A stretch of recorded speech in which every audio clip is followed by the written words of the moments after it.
Continuing production of The Open Mind has been made possible by grants from Ann Olnick Gumowitz, the Engelson Family Foundation, the Alfred P. Sloan Foundation, the Joan Gans Cooney and Peter G. Peterson Fund, the Rosalind P. Walter Foundation, the Joanne and Kenneth Wellner Foundation, Sally Menard and Norton Garfinkel, and from the corporate community, Mutual of America.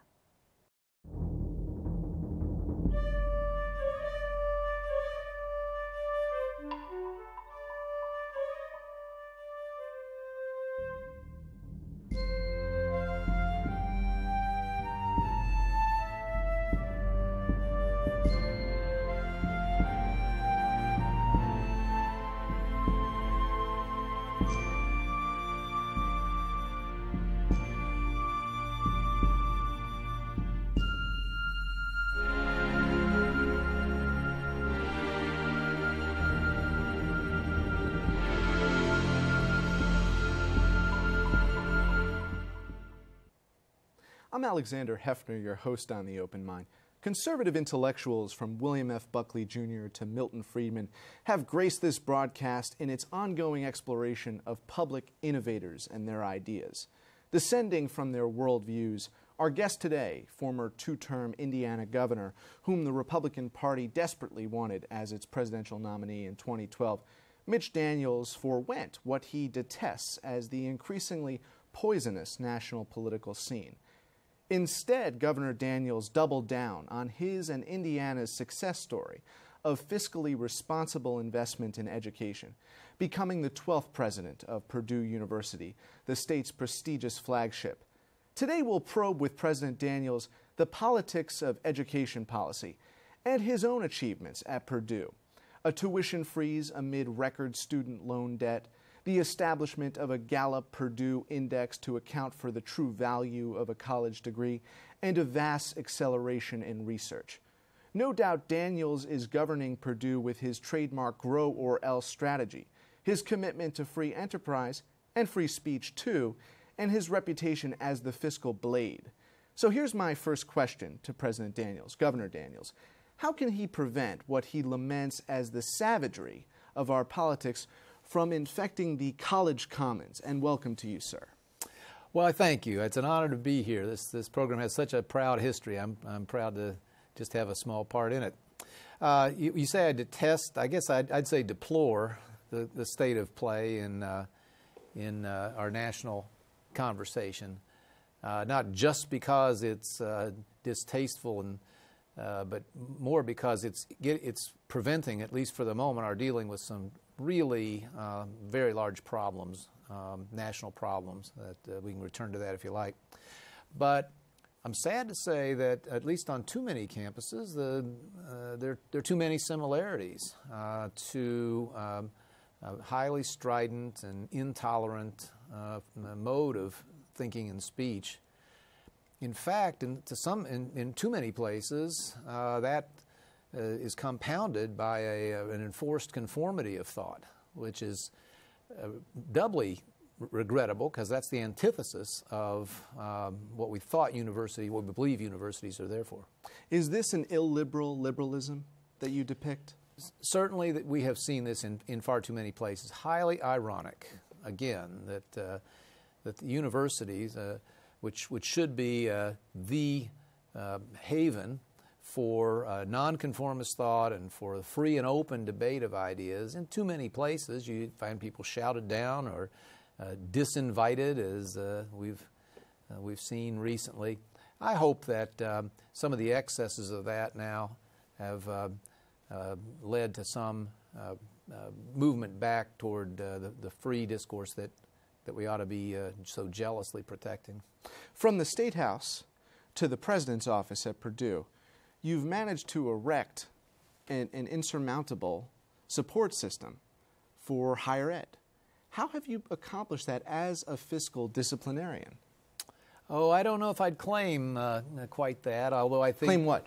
That we have done all that could be done, or that it's somehow... But you've managed a tuition freeze, continued support for investment, but you preach stridently, steadfastly, fiscal soundness. Yeah. How do those comport?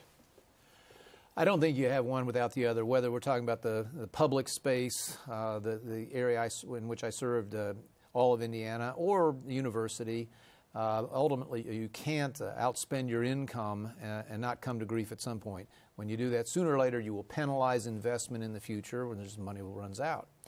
And so, to me, the first fiduciary duty in either job is to try to make certain that the endeavor is on a sound fiscal footing, and that where necessary, choices are made and priorities are set. And then from there, to invest aggressively and try to move the place forward, but to do so in a way that's responsible, doesn't steal from the future and leave an unmanageable situation to whoever comes next. But in practical terms, how are you able to do that? A lot has to do with simply drawing lines. You know, there's a lot of virtue in barriers that can't be evaded. In business, if your sales go flat, suddenly people sharpen their pencil and begin to be a little more careful on the expense side. Likewise, in government, a lot of virtue in constitutional limits, balanced budget requirements, something like that, that force people to make the tough choices that they might, especially politicians, might rather duck. And so a tuition freeze, I thought there were multiple reasons to do it. Our university is committed to accessibility. Land-grant schools like ours were put there by Abe Lincoln and his allies to throw open the gates of higher ed beyond the elite few. But in addition, I did think that having at least a one-year timeout, now we've managed to extend it 4 years so far, would cause people to be a little more careful and to come up with ideas for ways to spend dollars more carefully that they might otherwise have postponed. How do you explain a harmonious outcome that other states ought to emulate? Well, we don't preach to anyone else. What we think is right for Purdue University and for our students and their families may or may not be the right answer for others, but I will just say that we feel a profound duty to be an accessible and affordable university. In addition to tuition, we brought down the cost of room and board 2 steps. We brought down the cost of textbooks. And the total cost of attendance at Purdue is lower now than it was 2 years ago. That's not happened before. Meanwhile, we are investing in what we believe is already one of the highest quality educations anywhere. We think that's responsible certainly to our students and their families and to the taxpayers of Indiana who still support us in a large way. And you want there to be a financial and societal payoff. I gather that's why you've created this new index. We created the Gallup Purdue Index because I believe, and it turned out Gallup agreed, that higher education was going to have was at the end of the take our word for it era. You ask yourself why it costs so darn much. There are multiple reasons, but part of it was that in the absence of other proof, other evidence, people had nothing to go on except maybe the sticker price, and associated for a long time, a higher price must be a better education. There's really no correlation at all when you get into it. And so the idea was that the public, legislatures and others were going to start requesting proof of outcome, proof of efficacy. And Gallup Purdue sets the stage by creating this massive benchmark of college graduates of all kinds from all kinds of schools and all places. And then schools who wish to, Purdue was first, can measure their own graduates and compare. And now we can say with authority what we used to believe but couldn't prove, namely that Purdue's graduates do far better in each of the domains Gallup measures than the average college grad. Is it also an effort to ensure a wary American public that, in fact, as you said in a recent commencement speech, it is worth it? I think so. I mean, the facts will be what the facts are. I don't have any doubt, by the way, that measurements like the Gallup-Purdue will validate that a college education for today's adults and those well along in their careers was a very good investment. But that was then and this is now. And I do not use, as many of my colleagues do, that to justify today's tuition and today's quality. It's not necessarily predictive of what today's 20 and 24-year-olds will experience through their lifetime. And for that, I think we all have a lot of work to do to make certain that there's enough substance, enough rigor in the teaching and in the education compared to the cost that what is true for today's graduates will be true 20 and 30 years from now. How can you, as Purdue University president, and your peer presidents combat the towering student debt? Well, it starts with cost. You know, debt at Purdue, and we've only been at this, and the other cost of attendance that we can work on all corners of that. Total debt of our last graduating class was down 18%. It's $40 million they didn't have to borrow. If viewed another way, if we had raised tuition at the national average for these couple years, our students and their families would have paid Purdue $50 million more than they had to. So that's the starting point. Mm-hmm. There needs to be, we've done a lot of advising and counseling. Too many students have rather thoughtlessly taken on debt they didn't need to. And just being more careful about that is a large part of it. And then, of course, the rest has to do with delivering an education which enables a student to pay back anything that she or he did borrow. We think that maybe the single best indicator to keep our eye on is the default rate. And if you graduate from Purdue University, this would be true at a lot of schools, you are almost certain to be able to pay back whatever it was you borrowed. But some schools that's not true, and at most schools, if you start and don't graduate, there's the real problem. Then you have young people who don't have the diploma and don't have the learning that went with it, but do have the debt. And what do you say to your students about the shrinking workforce and our movement towards a metric-driven economy that would seem to undermine the potential for employment opportunities? Well, we all ought to be very bothered by the high unemployment rate among young people today, even among college graduates. By some measures, half or so of recent graduates, unemployed or underemployed. When I meet the parents of freshmen touring our campus, often I'll say, you know, our objective at Purdue University is if your youngster comes here and applies himself or herself, they won't move back in your basement. And all generally generates applause because it's happening in far too many cases. That was a line in Governor Romney's campaign. Mm-hmm. And you identify in your State of the State and subsequently in your State of the Union response that things were moving in the wrong direction. Do you think that the facade of decreased unemployment that we see from the Bureau of Labor Statistics is just that, in light of what you're saying, that there is a morbidly obese problem, to use your term, with youth unemployment? Yeah, I don't know. I don't think anybody, especially those who are young today or who are parents of the young or just who care about the young, can be at all complacent about this economy. This has been the weakest recovery from a recession we've seen in the modern era, and it's been especially hard on young people. As we've already mentioned, they are unemployed and underemployed, even if they have college degrees, at a stunning rate. Many of those who are employed part-time or on a temporary basis.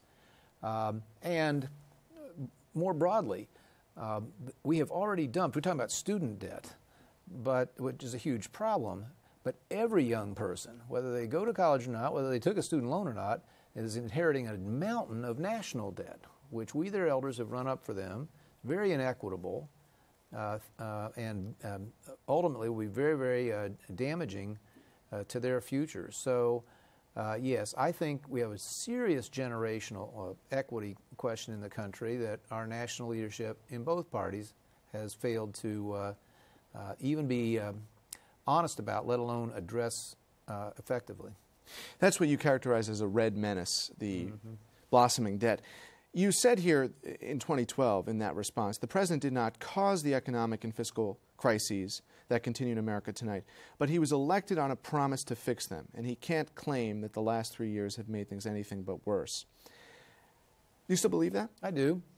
I do. In light of the fact that we're not getting the full story when we read those employment estimates. We have a very troubling economy today with deep problems that the unemployment rate does not begin to address. You know, if you look at the employment rate, the so-called participation rate, it's as low as it was in the days of the stay-at-home moms.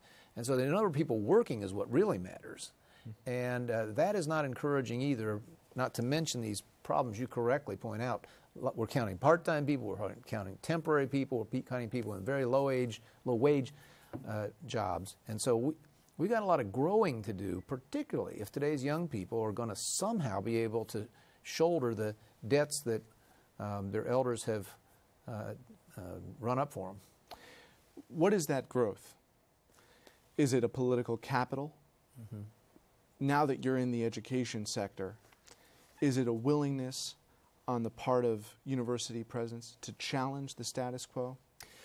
Well, each president will have to decide, and it's not really our job. I try to be very careful and confine myself on, as I think we're doing here, to those subjects which do bear directly on higher education or on the young people who are on our campuses. But I'll give you an example.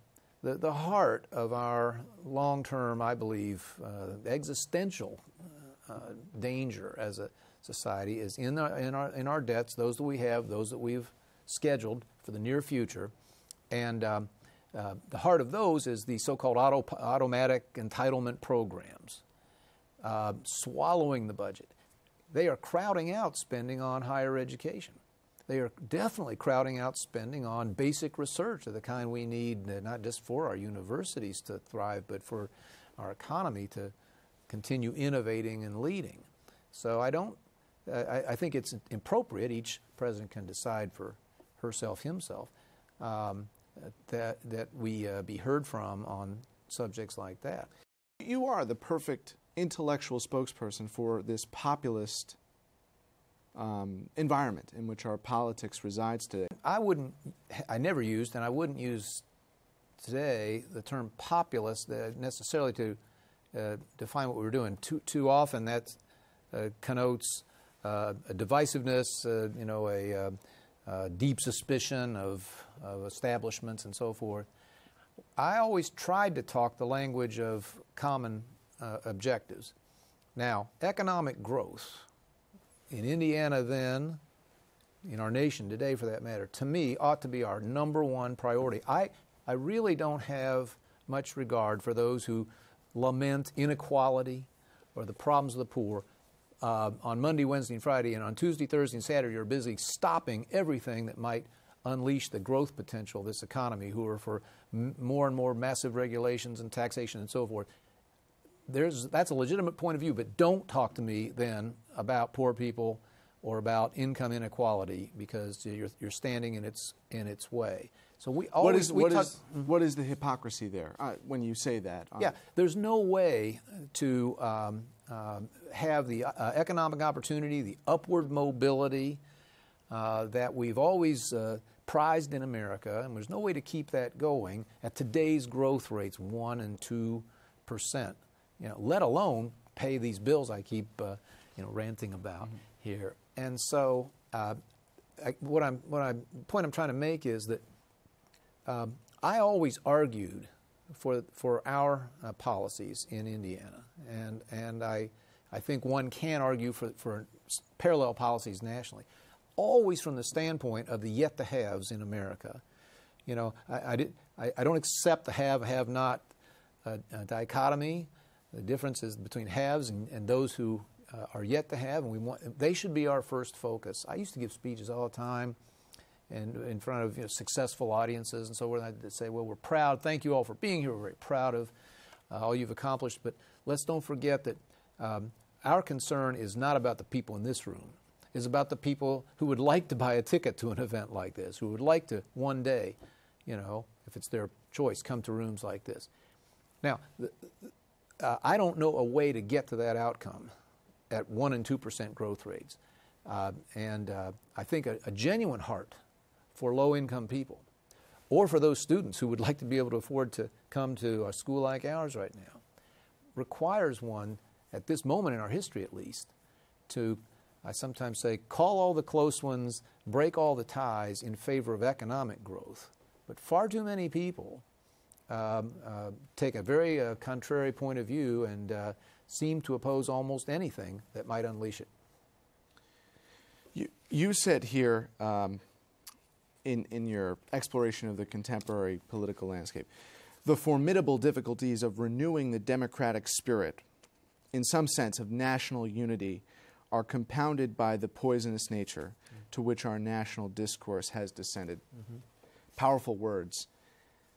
How do you bridge the divide in that toxic environment today? Well, I would like to believe, I think I can assert that we did this in one state.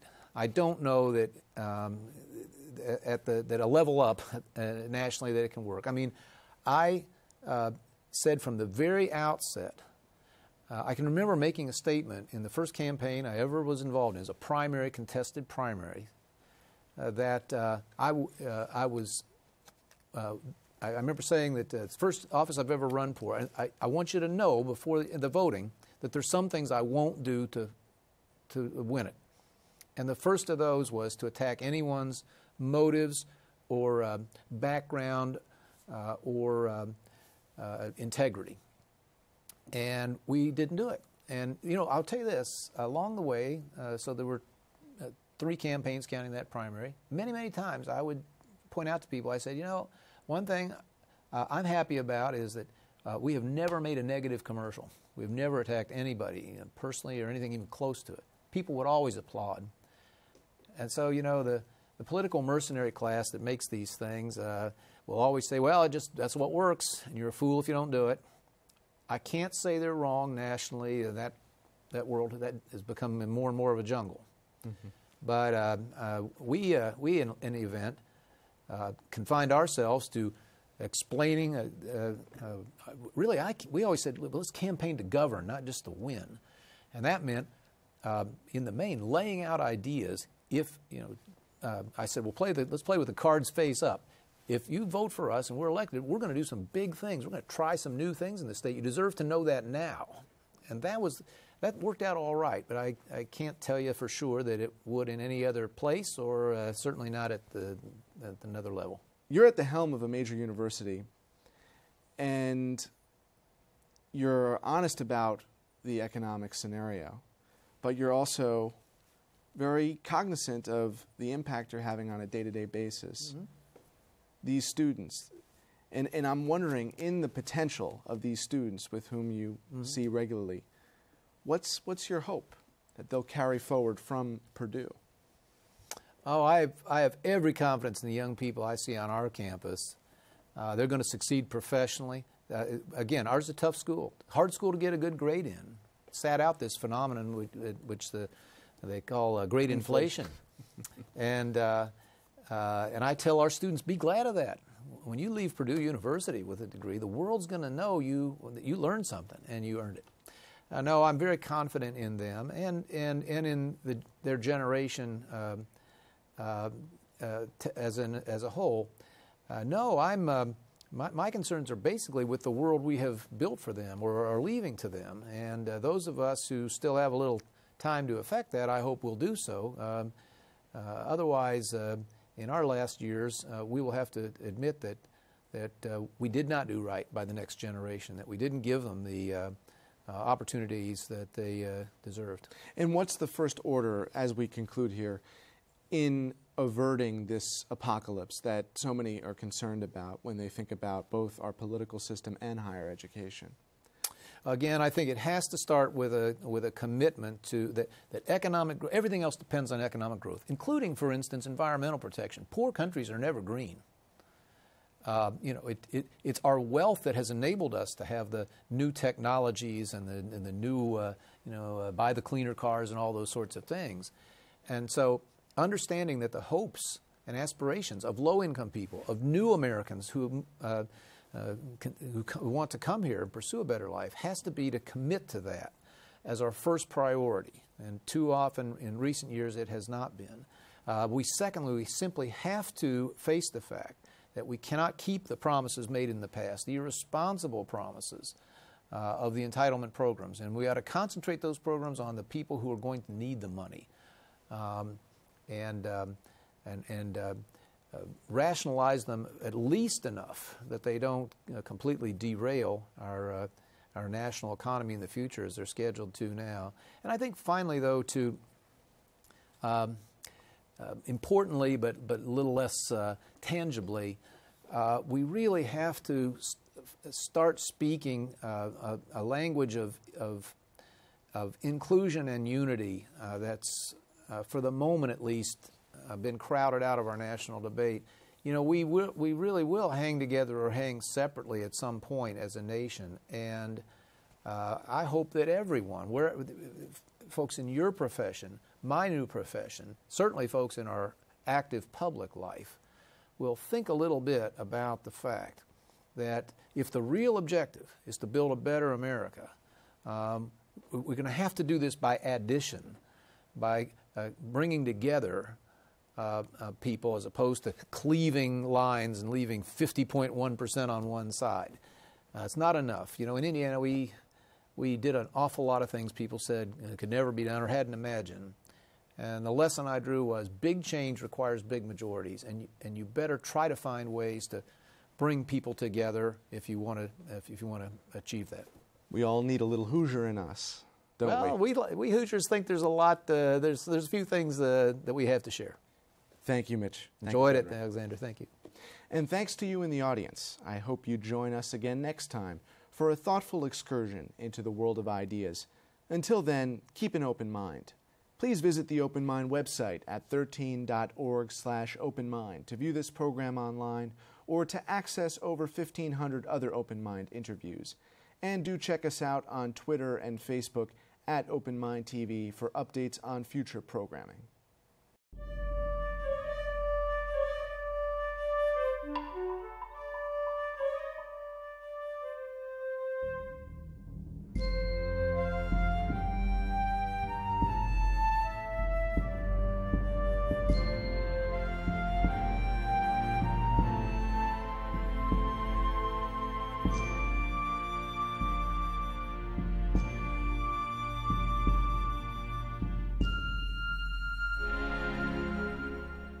Continuing production of The Open Mind has been made possible by grants from Anne Olnick Gumowitz, the Engelson Family Foundation, the Alfred P. Sloan Foundation, the Joan Gans Cooney and Peter G. Peterson Fund, the Rosalind P. Walter Foundation, the Joanne and Kenneth Wellner Foundation, Sally Menard and Norton Garfinkel, with special thanks to the Schumann Media Center for additional support, and from the corporate community, Mutual of America.